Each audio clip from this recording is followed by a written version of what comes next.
नमस्कार दोस्तों, स्वागत है आप सबका हमारी एजुकेशन क्लास में जिसका नाम है टेक्निकल फादर और मैं हूं आपके साथ दीपक चौहान। आज के लेक्चर को स्टार्ट करने से पहले मैं आप लोगों को बता देना चाहूँगा कि जितनी भी हमारी वीडियो अभी तक आई हैं, अगर आपने वो नहीं देखी हैं तो प्लीज़ एक बार टेक्निकल फादर की जो प्लेलिस्ट है आप वहाँ पर जाकर उन सभी को देख सकते हो, ताकि आपकी जो अंडरस्टैंडिंग है, आपकी जो आज की जो वीडियो है और आने वाली जितनी भी वीडियो है उससे आप कोरिलेट कर सको। ये हमारा व्हाट्सअप नंबर है। अगर आप जितने भी हमारी वीडियो आती हैं उनके जो नोट्स होते हैं, पीडीएफ नोट्स होते हैं, अगर आप वो लेना चाहते हैं तो रजिस्ट्रेशन कराकर इस व्हाट्सअप नंबर पर आप हमसे ले भी सकते हो।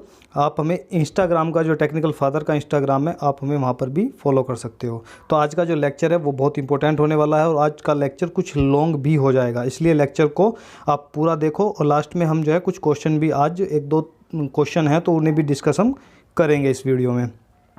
सबसे पहले देखते हैं कि आपके लिए मोटिवेशन कोट है वो क्या है। अपनी परेशानियों की वजह दूसरों को मानने से आपकी परेशानियां कभी कम नहीं हो सकती, क्योंकि जब तक आप दूसरों पर अपनी जो भी प्रॉब्लम्स हैं, परेशानी हैं, उन्हें दूसरों के ऊपर आप उन्हें थोपते जाओगे तो आप उनके सॉल्यूशन के लिए कोई भी कार्रवाई अपनी तरफ से नहीं करोगे और वो परेशानियां कभी ख़त्म नहीं होगी। तो ये लास्ट लेक्चर में मैंने पूछा था आप लोगों से कि ये जो ग्राफ है, ये जो पिक्चर है, उसमें क्या बताने की कोशिश की जा रही है। तो कुछ बच्चों ने आंसर दिया है और कुछ बच्चों ने आंसर नहीं दिया है। तो प्लीज़ कमेंट बॉक्स में कुछ भी अगर क्वेश्चन पूछा जाता है तो आंसर देने की कोशिश सब ज़रूर किया करें। हो सकता है कि आंसर गलत हो, डोंट माइंड, गलत होने से कुछ नहीं होता, लेकिन अगर गलत होगा तो उससे आप लोगों को सीख मिलती है। तो देखते हैं कि क्वेश्चन क्या था। इसमें कैविटी प्रेशर की बात की गई है। ये वीडियो इसकी मैं अलग से लेकर आऊँगा, लेकिन मैं आपको डिस्कस थोड़ा कर देता हूँ। कैविटी प्रेशर क्या होता है? जैसे ही हम मोल्ड के अंदर मटेरियल को, जो मेल्ट मटेरियल होता है, उसे हम फीड करते हैं या इंजेक्ट करते हैं, तो जैसे जैसे मोल्ड के अंदर मटेरियल इंजेक्ट होने लगता है तो उसके अंदर भी एक प्रेशर बनने लगता है। अगर मैं एग्जांपल देकर आप लोगों को समझाऊं, अगर किसी भी टायर में की जो ट्यूब होती है, अगर हम उसमें बाहर से एयर भरते हैं तो आप देखोगे जैसे ही हम एयर का जो पाइप है उसके अंदर लगाते हैं तो एयर जो ट्यूब है उसके अंदर जाने की आवाज़, जो साउंड होगी वो आपको अलग दिखाई पड़ेगी। लेकिन जैसे जैसे उसके अंदर प्रेशर बनता जाएगा टायर के अंदर, तो वो जो साउंड है वो बिल्कुल धीमी होने लगेगी और आवाज़ का जो एयर का फ्लो है टायर के अंदर, ट्यूब के अंदर, वो भी जाना कम हो जाएगा। तो वही होता है, ये होता है टायर का प्रेशर या ट्यूब का प्रेशर, जो इंटरनल प्रेशर होता है। और ऐसे ही हमारे क्या होता है, मोल्ड के अंदर का प्रेशर होता है जिसे हम कैविटी प्रेशर बोलते हैं। जैसे जैसे मोल्ड में मटेरियल भरता जाता है वैसे ही जो हमारा कैविटी प्रेशर है वो बढ़ता चला जाता है। तो यहाँ पर यही दिखाने की कोशिश की जा रही है कि ये प्रेशर का पॉइंट है और यहाँ पर टाइमिंग का जो एरो है ये आप देख सकते हो, जो लाइनिंग है। तो जैसे ही हम फर्स्ट पॉइंट की बात करते हो, जैसे ही मटेरियल भरना शुरू हुआ तो ये आप प्रेशर देख सकते हो बिल्कुल जीरो पे है, प्रेशर ऊपर की तरफ नहीं बढ़ रहा है। एक सेकंड, ये आप देख सकते हो जब हम जीरो की बात कर रहे हैं तो ये प्रेशर बिल्कुल जीरो पे है, ये प्रेशर नहीं बढ़ा है। जब पार्ट को हमने कितना भर लिया, ये स्क्रू भर लिया और स्क्रू से थोड़ा पार्ट और भर लिया, तो यहाँ पर आप देख सकते हो 2 और 3 यानी कि 2 और 3 पॉइंट में ये क्या आने लगा, प्रेशर धीरे धीरे बढ़ने लगा। कौन सा प्रेशर? Cavity pressure. जब हमारा पार्ट कितना भर गया, ये इतना भर गया, आप यहाँ पर देख सकते हो। उसके बाद में जब हम थर्ड पॉइंट पर आए यहाँ पर, तो पार्ट हमारा कितना भर गया ये आप यहाँ पर देख सकते हो और प्रेशर हमारा यहाँ तक पहुँच गया।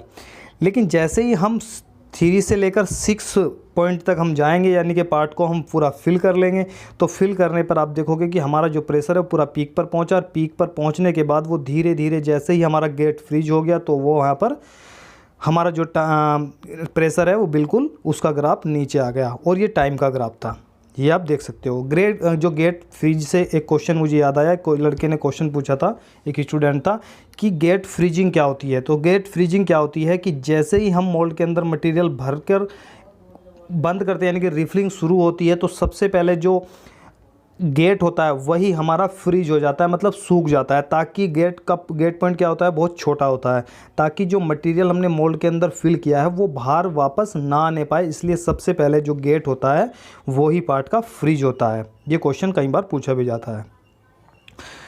तो आज का और जो जिस टॉपिक के ऊपर वीडियो हम वो पहले हम देख लेते हैं। Injection speed, holding time, holding pressure और होल्डिंग स्पीड, ये चारों ही टॉपिक आज हम इस वीडियो में कवर करने वाले हैं। तो बने रहिए हमारे साथ और वीडियो को एंड तक देखिए और अपने दोस्तों को शेयर और लाइक भी करना ना भूलें।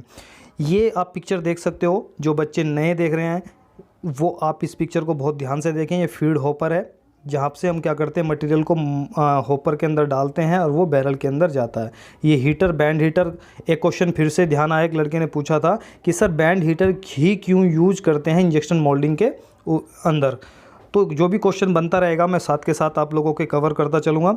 तो बैंड हीटर का मतलब क्या होता है कि जो बैंड हीटर होते हैं, बैंड का मतलब होता है कोई चीज़ का बैंड हो जाना, मुड़ जाना। तो जो ये बैंड हीटर होते हैं वो क्या होते हैं, वो कुछ इस टाइप से बने होते हैं, ठीक है। यहाँ पर इन पे एक बोल्ट लगा होता है। तो इससे फ़ायदा ये होता है कि अगर हमारा 4th नंबर या 5th नंबर का हीटर अगर हमारा ख़राब हो जाता है तो उसे हमें बाकी हीटरों को नहीं निकालना पड़ेगा, हम उसे अकेले को ही बोल्ट से यहाँ से खोल लेंगे, ओपन कर लेंगे और नया हीटर लाकर हम यहीं पर लगा देंगे। जो पहले हीटर यूज होते थे, पुराने हीटर जो यूज होते थे, उसमें ये प्रॉब्लम ये फंक्शन था वो नहीं था, बैंड हीटर यूज नहीं होते थे। इसलिए अगर यहाँ का लास्ट का हीटर जो है वो ख़राब होता था तो पहले वाले 1 2 3 4 करके जितने भी हीटर थे वो पहले निकाले जाते थे बैरल से, फिर जाकर वो हीटर वहाँ पर लगाया जाता था। तो उसमें जो टाइम कंज्यूम है वो ज़्यादा हो जाता था। तो इसलिए बैंड हीटर जो होता है वो हमारा क्या होता है, बहुत आसानी से लगने वाला होता है। ये बैरल आप यहाँ पर देख सकते हो, रेसिप्रोकेटिंग रिंग जिसे हम बोलते हैं वो भी आप यहाँ से देखते हो। यहाँ नोजल आप देख रहे हो, mould, stationary plate, movable plate, tie bar, clamping cylinder यहाँ पर देख सकते हो, सिलेंडर, हाइड्रोलिक सिलेंडर यहाँ पर लगा हुआ है। ये क्लैंपिंग यूनिट है जो मशीन है, ये इंजेक्शन यूनिट है मशीन की। Motor and gears for screw rotation के लिए यहाँ पर मोटर और गियर लगे हुए हैं। और यहाँ पर आप सिलेंडर फॉर स्क्रू रैम के लिए देख सकते हो, ठीक है। तो एक अंडरस्टैंडिंग आप लोगों को होनी चाहिए। तो पहला टॉपिक हम देखते हैं इंजेक्शन स्पीड का। तो इंजेक्शन स्पीड की सबसे पहले हम डेफिनेशन देख लेते हैं कि डेफिनेशन क्या होती है। Injection speed, injection moulding machine में हर बार इंजेक्शन मोल्डिंग मशीन आप लोगों के सामने इसलिए लिखी जाती है जब भी आप एग्ज़ाम देने जाते हो, जब आपके प्रोसेसिंग का एग्ज़ाम होगा और उसमें आपके सामने क्या आ गई, इंजेक्शन स्पीड आई। आप सोचते होंगे कि मैं इंजेक्शन मोल्डिंग मशीन बार बार क्यों लिखता हूँ जबकि इंजेक्शन मोल्डिंग की ही बात हो रही है। लेकिन जब आप एग्ज़ाम लिखने जाते हो, चाहे आप कोई सी भी प्लास्टिक से रिलेटेड एग्ज़ाम दे रहे हो और वहाँ पर इंजेक्शन स्पीड आती है तो आप लोगों को ये लिखनी ज़रूरी है, क्योंकि पता नहीं उसमें और भी मशीनों के बारे में पूछा होता है। तो इसलिए आप लोग ये लिख दोगे तो एग्जामिनर जो होगा उसे अंडरस्टैंड कर जाएगा कि आप किस चीज़ की बात कर रहे हो। तो इंजेक्शन मोल्डिंग मशीन में इंजेक्शन के दौरान स्क्रू प्लास्टिक मेल्ट मटीरियल को जिस गति या स्पीड से मोल्ड में इंजेक्ट करता है या भरता है उसे ही हम इंजेक्शन स्पीड कहते हैं, ठीक है। यहाँ से आपके लिए क्वेश्चन बनने वाला है, जो स्क्रू गति करता है उस दौरान उसे इंजेक्शन स्पीड बोलते हैं या फिर मटेरियल मोल्ड के अंदर जितनी स्पीड से जाता है उसे हम इंजेक्शन स्पीड बोलते हैं, या फिर ये दोनों सेम बात है। ये आप अपने माइंड पर थोड़ा सा प्रेशर डालें और मुझे कमेंट बॉक्स में आंसर ज़रूर दें कि ये दोनों एक ही बात है, सेम बात है या फिर अलग है।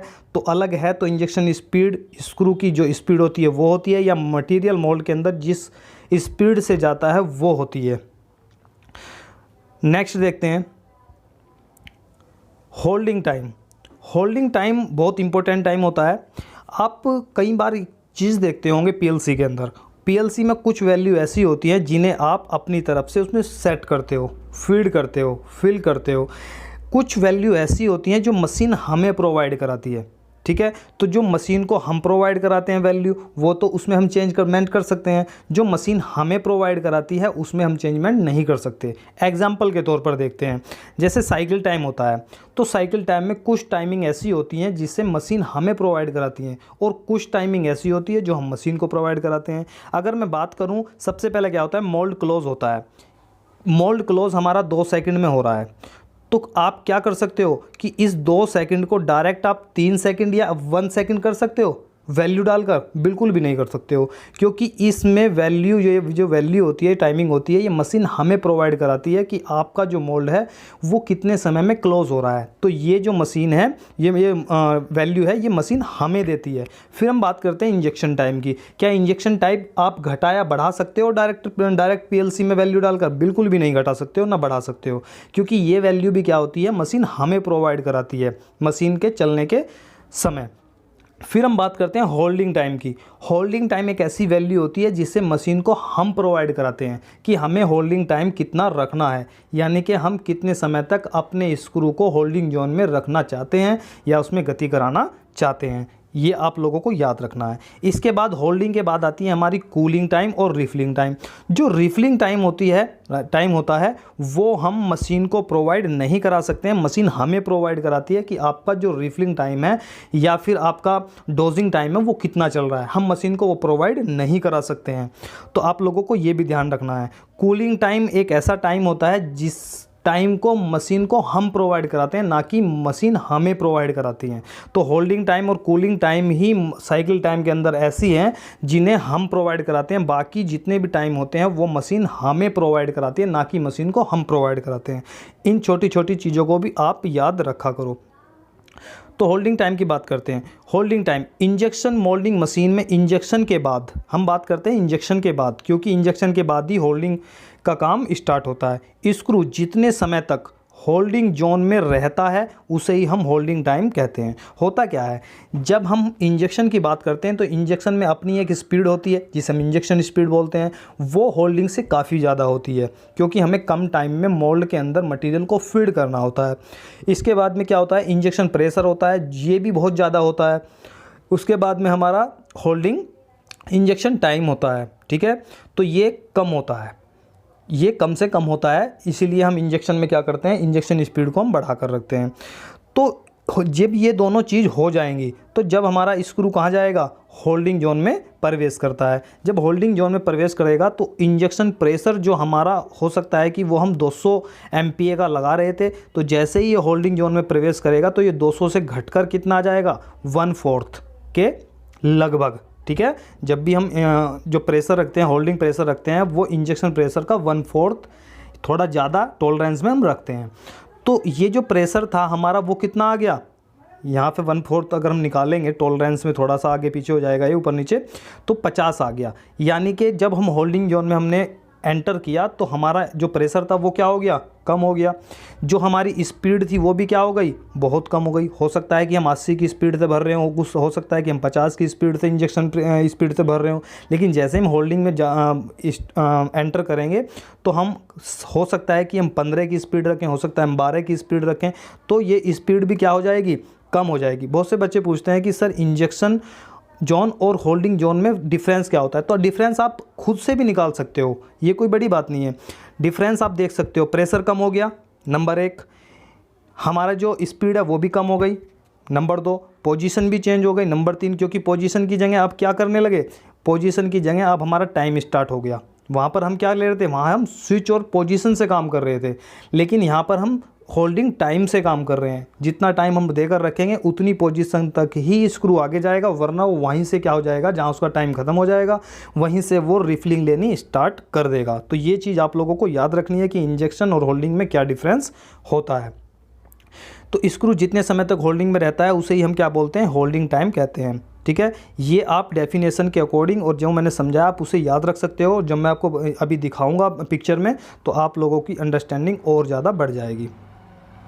होल्डिंग प्रेशर की जब हम बात करते हैं तो मैंने अभी बात की कि होल्डिंग प्रेशर क्या होता है, इंजेक्शन प्रेशर से कम होता है, और ये भी डिफरेंस होता है कि होल्डिंग और इंजेक्शन जो जोन होता है उनमें क्या डिफरेंस होता है। तो होल्डिंग प्रेशर, होल्डिंग जोन में स्क्रू प्लास्टिक मेल्ट मटेरियल को मोल्ड में इंजेक्ट करने या भरने के लिए प्लास्टिक मेल्ट मटेरियल पे जितना प्रेशर लगाता है, जितना प्रेशर वो अप्लाई करता है उसे ही हम क्या बोलते हैं, इंजेक्शन प्रेशर कहते हैं। और माना जाता है कि ये इंजेक्शन प्रेशर का 1/4 रखा जाता है, ठीक है। यानी कि 200 है तो आप 50 तक इसे रख सकते हो, टॉलरेंस में थोड़ा ऊपर या नीचे, जैसे आपकी पार्ट की शेप या उसकी डायमेंशन है उसके अकॉर्डिंग, जैसे भी आप पार्ट को भरना चाहते हो। इसके बाद हम बात करते हैं होल्डिंग स्पीड की। तो होल्डिंग स्पीड भी क्या होती है, आपको लगता होगा कि इंजेक्शन स्पीड होती है, होल्डिंग स्पीड नहीं होती, बिल्कुल होल्डिंग स्पीड भी होती है। जब आप स्क्रू को बहुत ध्यान से देखोगे तो स्क्रू क्या करता है, उस दौरान जब होल्डिंग में एंटर करता है होल्डिंग जोन में, तो बहुत धीरे धीरे से वो मूव करता है, फॉरवर्ड मूव करता है, गति करता है। लेकिन वो जो गति होती है वो बिल्कुल इतनी धीमे होती है, आप उससे मेज़र नहीं कर पाते विजुअली अपनी आँखों से। तो जैसे ही, लेकिन वो क्या होती है, स्पीड वो होती है, क्योंकि अगर स्क्रू किसी चीज़ पर दबाव बना रहा है, अगर हम किसी भी चीज़ पर फोर्स लगा रहे हैं तो दो ही चीज़ होती हैं, या तो वो उसमें गति होगी या फिर गति नहीं होगी। ये न्यूटन का जो लॉ था उसमें भी कहा गया है कि जब हम क्या करते हैं, किसी भी पिंड पर अगर हम बल लगाते हैं तो हो सकता, तो हम क्या, वो क्या करता है, प्रेशर क्या करता है, जो बल होता है वो क्या करता है, उसे या तो गतिमान कर देगा या फिर गतिमान करने की कोशिश करेगा। ये दोनों ही चीज़ें उसमें आती हैं। तो जब हमारा स्क्रू क्या करता है, मेल्ट मटेरियल पर फोर्स लगाता है, बल लगाता है, प्रेशर लगाता है, तो हो सकता है मटेरियल क्या हो, गतिमान हो, या फिर वो वहीं पर रुक जाए मोल्ड के अंदर और ना जा पाए। ठीक है, तो इसलिए अगर वो जाएगा तो इसका मतलब मटेरियल की स्पीड या स्क्रू की स्पीड भी कुछ ना कुछ ज़रूर रही होगी। ये आप लोगों को याद रखना है। तो यहाँ पर इसे ही हम क्या बोलते हैं, इंजेक्शन स्पीड बोलते हैं, जिस गति से होल्डिंग जोन में स्क्रू मोल्ड में मटेरियल को फीड करता है या इंजेक्ट करता है।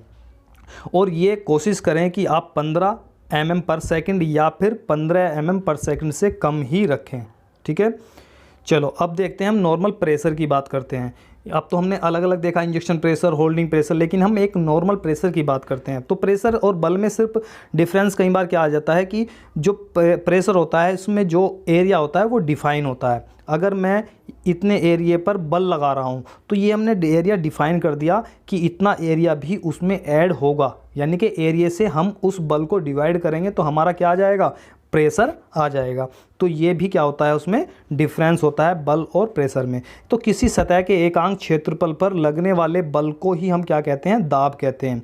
ठीक है, इसका फॉर्मूला भी आप देख सकते हो, हालांकि लास्ट वीडियो में मैंने ये फॉर्मूला आप लोगों को दिखाया भी था और समझाया भी था इसके बारे में। अगर लास्ट वीडियो आपने नहीं देखी है तो जो नए स्टूडेंट जुड़ते हैं तो वो लास्ट वीडियो को जाकर ज़रूर देख लिया करें। ये भी मैंने आप लोगों को लास्ट वीडियो में बताया था, अगर क्षेत्रफल जितना अधिक होगा दाब उतना ही कम लगेगा। ठीक है, अगर आप एग्जाम्पल के तौर पर भी देख सकते हो, ऊँट क्या करता है, जब रेगिस्तान में चलता है तो ऊँट के आप पैर देख सकते हो, वो काफ़ी बड़े होते हैं नीचे से। तो बड़े होंगे तो यानी कि उनका क्षेत्रफल क्या हो गया, बढ़ गया, और जब क्षेत्रफल बढ़ गया तो कम दाब की ही वहाँ पर आवश्यकता होती है। ठीक है, ये आप वहाँ पर देख सकते हो। अब हम थोड़ी सी बात करते हैं, जितनी भी चीज़ें हमने डिस्कस की उन चीज़ों को थोड़ा सा और समझने की। यहाँ पर सबसे पहले हमने होल्डिंग इंजेक्शन स्पीड की बात की। तो जब हम इंजेक्शन स्पीड में मटेरियल को मोल्ड के अंदर भरते हैं तो आप क्या देखते हो कि एक इस बहुत से जो पार्ट होते हैं उसे हम एक ही स्पीड में भर देते हैं, कोई प्रॉब्लम हमें नहीं आती।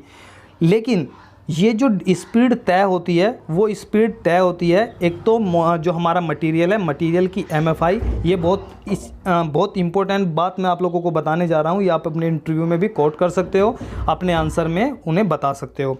जो स्पीड तय होती है वो स्पीड तय होती है एक तो मटेरियल की MFI के ऊपर, कि हमारे मटेरियल की MFI कितनी है।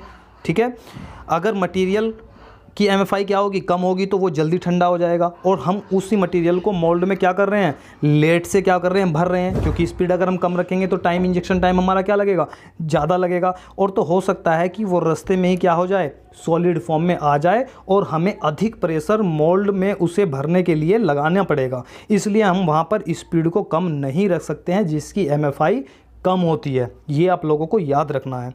इसके बाद में स्पीड जो हम रखते हैं वो रखते हैं अपने पार्ट की डायमेंशन के हिसाब से।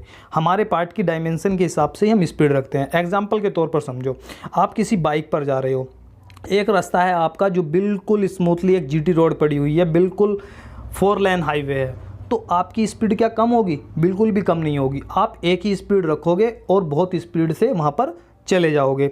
अगर मैं आपको बोलूं कि कुछ टेढ़ी मेढ़ी गलियां हैं, आप उसमें एंट्री करके दिखाओ तेज़ स्पीड से, क्या आप करोगे, आप बिल्कुल नहीं करोगे। क्योंकि वहाँ पर क्या है, हो सकता है कि आप जब यहाँ से एंट्री करो तो यहाँ पर आपको ब्रेक लगाने पड़े, फिर आपकी जैसे ही आप ब्रेक लगाओगे तो आपकी स्पीड क्या हो जाएगी, चेंज हो जाएगी। जब आप आगे चलोगे तो आपकी स्पीड थोड़ी बढ़ेगी, फिर गली मुड़ जाएगी तो फिर आपकी स्पीड कम हो जाएगी।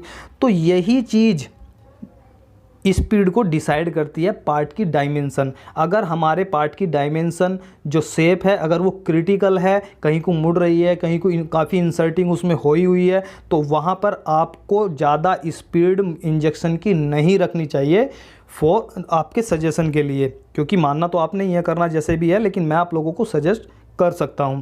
तो जिस पार्ट की डायमेंशन थोड़ी अलग होती है, आप कोशिश करें कि उसे 2 या 3 प्रोफाइल के अंदर जहाँ तक कि मैंने देखा है कि पीसी में तो अगर डायमेंशन की प्रॉब्लम होती है तो उसे 5-5 प्रोफाइल या पोजीशन में भी भरा जाता है। अगर आपका पार्ट नॉर्मल है, सिंपल है, तो आप उसे एक स्पीड में भी भर सकते हो, लेकिन कोशिश करें अगर पार्ट की डायमेंशन अलग है, थोड़ी क्रिटिकल है, तो आप उसे कई प्रोफाइल या पोजीशन में ही भरें। ये बात हुई इंजेक्शन स्पीड की।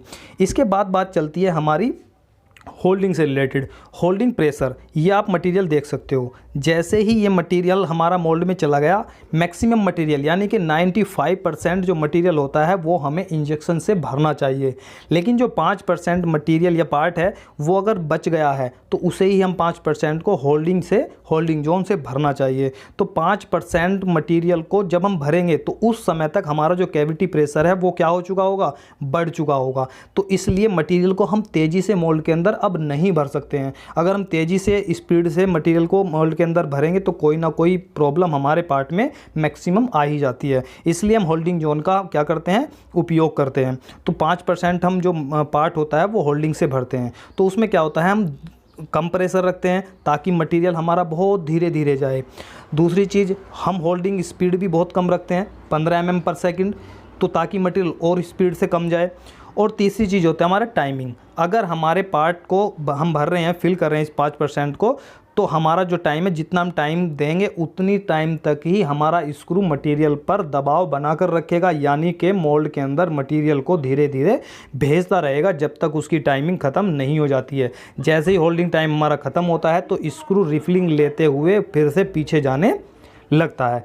तो इन चीज़ों को आप भली भांति देख सकते हो और कोशिश किया करें कि छोटी छोटी चीज़ों को आप मशीन पर जाकर विजुअली देखा करें, उसके बाद आप थ्योरी को पकड़ा करें, ठीक है। क्योंकि जो चीज़ आप विजुअली या प्रैक्टिकल कर लेते हो उसे आप कभी नहीं भूलते हो और बड़ी अच्छी से आप लोगों की वो चीज़ें क्या हो जाती हैं, क्लियर हो जाती हैं, ठीक है। तो आई होप कि आज के बाद में आप लोगों को injection speed, holding time, holding pressure और होल्डिंग स्पीड से रिलेटेड कोई भी डाउट नहीं रहेगा। अगर डाउट फिर भी रहता है तो आप वीडियो को दोबारा देख सकते हो, दोबारा स्टार्ट करके 1-2 बार देख सकते हो, क्योंकि आप धीरे धीरे वीडियो को सुनोगे तो आपकी जो अंडरस्टैंडिंग है वो बहुत अच्छी हो जाएगी। उसके बावजूद भी कोई क्वेश्चन आता है तो आप नीचे कमेंट बॉक्स में हमें क्वेश्चन ज़रूर पूछ सकते हो। तो आज की वीडियो में इतना ही, मिलते हैं नेक्स्ट लेक्चर में। और अगर वीडियो आपको पसंद आई है तो वीडियो को आप लाइक ज़रूर कर दिया करें, और अगर आप चैनल पर नए हैं तो चैनल को सब्सक्राइब भी जरूर करें। और बेल आइकन जो होता है, कई बार स्टूडेंट पूछते रहते हैं कि सर हमें वीडियो नहीं मिलती है, तो आप क्या करें, जो बेल आइकन है, जब आप चैनल को सब्सक्राइब करते हो तो वहाँ पर एक बेल आइकन होता है, आप उससे क्लिक जरूर कर दिया करें ताकि आने वाली जितनी भी वीडियो हमारी होती है उनकी नोटिफिकेशन आप लोगों को मिल जाए। तो जितनी भी वीडियो हैं, अगर उनके नोट्स, ये आज की वीडियो है इसके भी अगर नोट्स आपको चाहिए तो इस व्हाट्सअप नंबर पर आप रजिस्ट्रेशन हमें करा सकते हो और ये जो नोट्स हैं वो आप हमसे ले सकते हो। तो मिलते हैं नेक्स्ट लेक्चर में, जब तक के लिए दीजिए हमें इजाज़त। जय हिंद, जय भारत।